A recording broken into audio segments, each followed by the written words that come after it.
Welcome to English education hub. दोस्तों, आज हम सफ़र करने वाले हैं इंग्लिश लिटरेचर के एक ऐसे खजाने की तरफ जिसका नाम है the book of Marjorie camp. अब आप सोचेंगे इसमें ऐसा क्या खास है? ये कोई आम कहानी नहीं है। ये अंग्रेजी भाषा की पहली ऑटोबायोग्राफी मानी जाती है। सोचो, एक ऐसी किताब जो हमें सीधा 15th सेंचुरी के इंग्लैंड में ले जाती है। एक ऐसी झलक दिखाती है जो और कहीं मिल ही नहीं सकती। जरा इस कोट को देखिए। R.W. चेम्बर्स ने क्या कहा है कि इस किताब की खोज इंग्लिश लिटरेचर के इतिहास के लिए सबसे जरूरी घटनाओं में से एक है। एक सेंटेंस में इतनी बड़ी बात, इससे ही आप अंदाजा लगा सकते हैं कि हम किसी मामूली किताब की बात नहीं कर रहे। तो सवाल यह है कि क्यों? ऐसा क्या है इस किताब में जो इसे इतना इंपॉर्टेंट बनाता है? चलिए पर्दा उठाते हैं इस राज से। ओके, तो आज के इस सफर का हमारा रोड मैप क्या है? देखिए, हम 5 चीजें कवर करेंगे। सबसे पहले द डिस्कवरी, ये किताब कैसे मिली। उसके बाद हु वॉज मार्जरी कैंपे, आखिर ये थी कौन।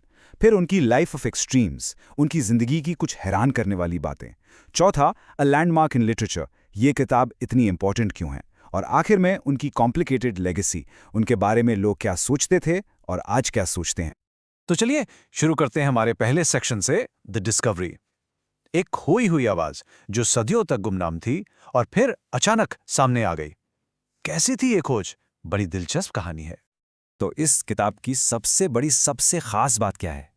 ये इंग्लिश की पहली ऑटोबायोग्राफी है। मतलब किसी ने पहली बार अपनी जिंदगी की कहानी लिखी थी। और कब? सोचो, 1436 के आसपास, जब हाउस ऑफ लैंकेस्टर का राज था।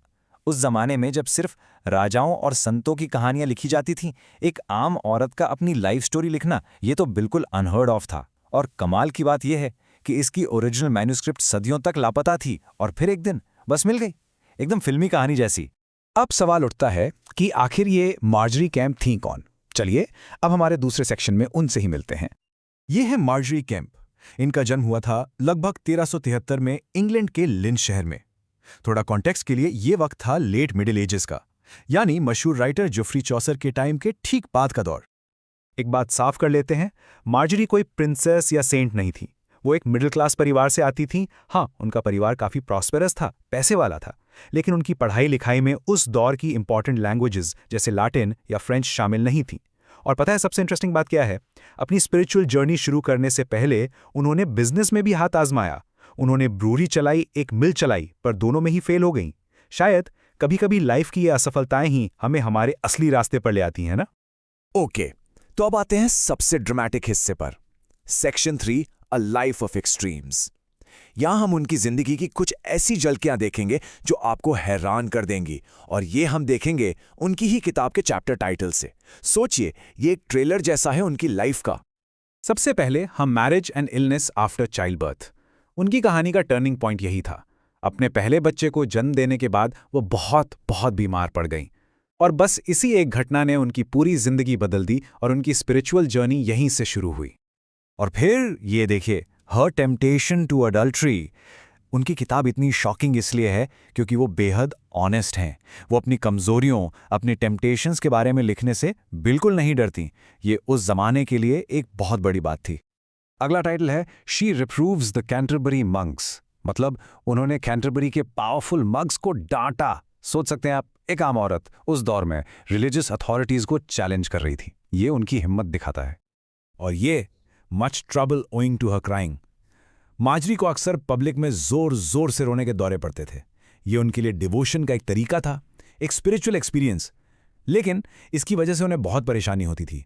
लोगों ने अजीब समझते थे, उनका मजाक उड़ाते थे। और ये सब इतना बढ़ गया कि she is arrested by the Duke of Bedford's men. उनके इस अजीब बिहेवियर की वजह से उन पर हेरेसी का, यानी धर्म विरोधी होने का शक किया गया और उन्हें अरेस्ट तक कर लिया गया। इससे पता चलता है कि अपने विश्वास पर चलने के लिए उन्हें कितना बड़ा खतरा उठाना पड़ा। तो ये थी उनकी जिंदगी की कुछ झलकियां। अब हम आते हैं अपने चौथे सेक्शन पर, अ लैंडमार्क इन लिटरेचर। अब हम उनकी पर्सनल लाइफ से थोड़ा आगे बढ़ते हैं और ये समझते हैं कि एक किताब के तौर पर लिटरेचर में इसकी क्या जगह है। इस किताब को इंग्लिश की first extend prose narrative on a large scale कहा जाता है। चलिए इस टेक्निकल टर्म को आसान भाषा में तोड़ते हैं। पहला शब्द है प्रोज। इसका मतलब ये पोएट्री या कविता नहीं है, सीधी साधी कहानी है। फिर है ओरिजिनल, यानी ये किसी लैटिन या फ्रेंच किताब का ट्रांसलेशन नहीं बल्कि इंग्लिश में ही लिखी गई है। और आखिर में कंटिन्यूअस बायोग्राफी, मतलब एक इंसान की पूरी लाइफ स्टोरी शुरू से आखिर तक। ये कॉम्बिनेशन उस वक्त बिल्कुल नया था। अब इस टाइमलाइन को देखिए, इससे आपको पूरा कॉन्टेक्स्ट समझ आ जाएगा। देखो, 166 में नॉर्मन कॉन्क्वेस्ट के बाद सारी इंपॉर्टेंट चीजें लैटिन और फ्रेंच में लिखी जाती थीं। फिर आए चौसर, जिन्होंने इंग्लिश में पोइट्री का एक मास्टरपीस लिखा, कैंटरबरी टेल्स। लेकिन मार्जरी ने जो किया वो बिल्कुल अलग था। उन्होंने इंग्लिश में प्रोज लिखा, एक पूरी किताब। ये एक इतना बड़ा कदम था कि इंग्लिश प्रोज आम होने में और भी लगभग 50 साल लग गए, ट्यूडर पीरियड तक। तो आप समझ सकते हैं कि वो अपने टाइम से कितना आगे थीं। और इसके साथ हम पहुंच गए हैं अपने आखिरी सेक्शन पर, हर कॉम्प्लिकेटेड लेगेसी। चलिए अब देखते हैं कि मार्जरी कैम्प के बारे में लोग क्या सोचते थे और आज भी उनको लेकर इतना डिबेट क्यों होता है। उनको लेकर हमेशा से एक ही बड़ा सवाल रहा है जो आज भी पूछा जाता है, सेंट और हाइपोक्रेट। क्या वो सच में एक संत थी, एक पवित्र आत्मा, या फिर वो सब एक ढोंग था, एक पाखंड? और ये कंफ्यूजन सिर्फ आज नहीं है, उनके अपने जमाने में भी था।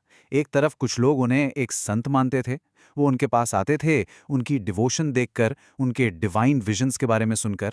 लेकिन दूसरी तरफ एक बहुत बड़ा तबका था जो उन्हें हिपोक्रेट समझता था। उनके लिए मार्जरी का पब्लिक में रोना धोना सिर्फ एक ड्रामा था। वो सोचते थे कि ये तो वही औरत है जो बिजनेस में फेल हो गई थी और अब लोगों का ध्यान खींचने के लिए ये सब कर रही है। खासकर चर्च में उनके बिहेवियर से लोग बहुत परेशान और गुस्सा होते थे। और ये कोट बिल्कुल सही कहता है कि पुअर मार्जरी आज भी उतना ही बड़ा बोन ऑफ कंटेंशन, यानी विवाद का विषय है, जितना वो 500 साल पहले थी। ये डिबेट कभी खत्म ही नहीं हुआ।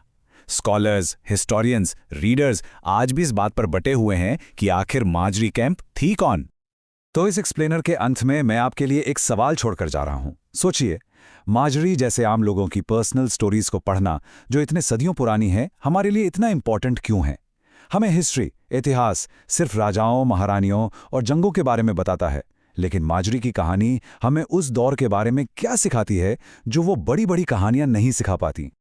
उम्मीद है आपको मार्जरी कैम्पे की ये कहानी पसंद आई होगी। अगर आप इंग्लिश लिटरेचर की ऐसी ही और दिलचस्प दुनिया में जाना चाहते हैं तो हमारे चैनल को सब्सक्राइब करना ना भूलें। देखने के लिए बहुत बहुत शुक्रिया।